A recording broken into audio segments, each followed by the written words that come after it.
सुप्रभात प्यारे बच्चों।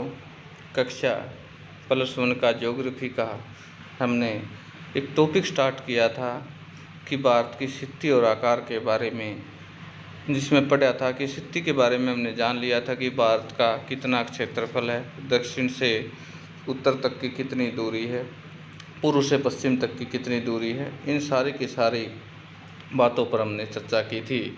उसी कड़ी को थोड़ा सा आगे बढ़ाते हुए आज हम इस भारत के आकार के बारे में पढ़ेंगे। आशा है आपको मेरे द्वारा समझाई गई जानकारियाँ समझ में आ रही होंगी और ध्यानपूर्वक सुने। आकार भारत का कितना कैसा है। भारत के आकार ने इसे विशिष्ट भौतिक विविधता प्रदान की है। यानी हम देखें कि इसकी अद्भुत भौतिकता है, विविधता है। भौतिकता में उत्तर में ऊंचे पर्वत, यानी उत्तर दिशा की तरफ जाएं तो हम यदि मैप हमारे सामने हो तो हम देखेंगे कि संपूर्ण उत्तरी भारत है जो पर्वतों से ढका हुआ है और वहाँ पर से नदियों का जाल बिछा हुआ है। गंगा, ब्रह्मपुत्र, महानदी, कृष्णा, गोदावरी और कावेरी जैसी बड़ी बड़ी नदियाँ हैं। उत्तर पूर्वी और दक्षिण भारत में वनाच्छादित पहाड़ियाँ हैं, जबकि मरुस्थलीय में रेत के विस्तृत फैलाव हो। यदि पश्चिम की तरफ हम देखें तो संपूर्ण भारत पर क्या है, रेत का फैलाव है और दक्षिण भारत में वनाच्छादित पहाड़ियाँ हैं, जबकि मरुस्थलीय रेत में विस्तृत फैलाव है। उत्तर में हिमालय पर्वत जो प्रहरी का काम करता है, उत्तर पश्चिम में हिंदू कुश व सुलेमान श्रेणियाँ, उत्तर पूर्व में पूर्वांचल पहाड़ियाँ तथा दक्षिण में विशाल हिंद महासागर के सीमांकित व एक बृहद भौगोलिक इकाई है, जिसे भारतीय उपमहाद्वीप कहा जाता है। इसमें पाकिस्तान, नेपाल, भूटान, बांग्लादेश और भारत आते हैं। भूतकाल में हिमालय अपनी अन्य श्रेणियों के साथ एक मजबूत भौतिक अवरोधक की भूमिका निभा रहा है। खैबर, बोलन, शिवकिला, नाथुला, बोमडिला जैसे कुछ पहाड़ी दर्रों को छोड़कर इसे पार करना मुश्किल था। यानी हम देखें कि ये सारी चीज़ें, एक बात मैं यहाँ क्लियर कर दूँ, जब तक आपके माइंड में मैप नहीं होगा, आपके माइंड में भारत का मानचित्र नहीं होगा, समझना मुश्किल है। इसलिए सबसे पहले जब भी आप प्रश्न करें या फिर ज्योग्राफी पढ़ें तो आपके माइंड के अंदर मैप होना चाहिए।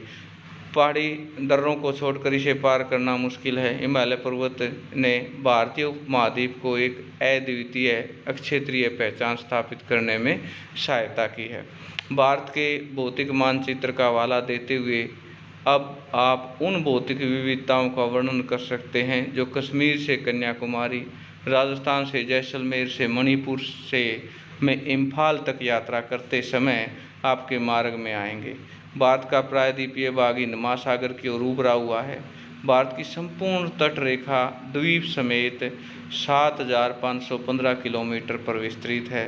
अतः एक देश के रूप में भारत भौतिक दृष्टि से विविधतापूर्ण भूभाग है, जिससे यहाँ विभिन्न प्रकार के संसाधन पाए जाते हैं।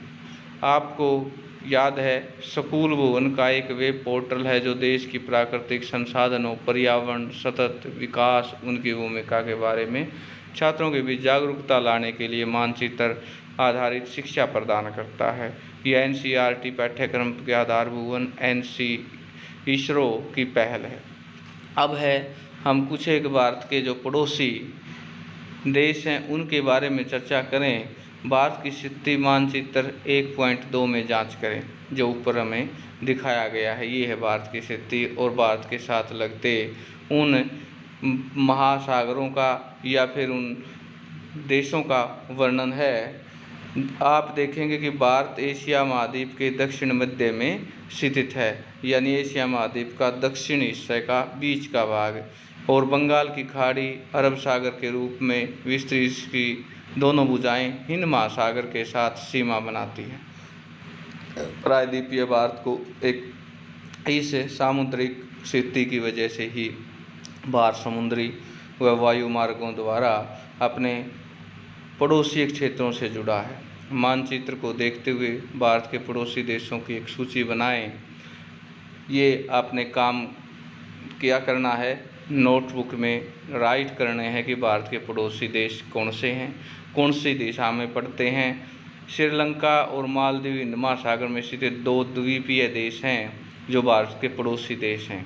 श्रीलंका भारत के मन्नार की खाड़ी और पाक जल संधि द्वारा अलग हुआ।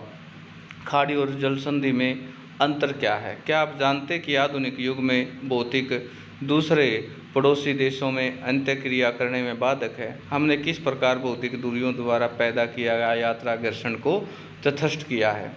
यहाँ पर जो हमारे प्रश्न बनते हैं वो इस प्रकार से हैं कि ये सारे के सारे आप अपनी नोटबुक में राइट करेंगे और राइट करने के साथ साथ इनको विस्तार पूर्वक आप याद करेंगे। चाहिए यहाँ पर तो बेशक से ऑप्शनल है, लेकिन इनका विस्तार पूर्वक जो भाग है आपके पाठ्य पुस्तिका में से इनको छांट कर और इनके सुंदर नोट्स बनाएंगे। और यहाँ जो हमारा जो ये लेसन है आज का, ये कंप्लीट हो गया है। छोटा बेशक से हो, लेकिन ये इम्पोर्टेंट है परीक्षा की दृष्टि से भी। यानी भारत की स्थिति क्या है और इसका आकार क्या है, भारत के कितने राज्य हैं, उनकी राजधानियाँ क्या हैं, भारत एशिया महाद्वीप के किस दिशा में पड़ता है और भारत के जो पड़ोसी देश हैं वो कौन कौन से हैं, उनकी सूची बनाएं। ये सारा काम आपने अपनी फेयर नोटबुक में करना है और जो ये प्रश्न हैं ये राइट करने हैं। तो आज के लिए इतना ही, धन्यवाद।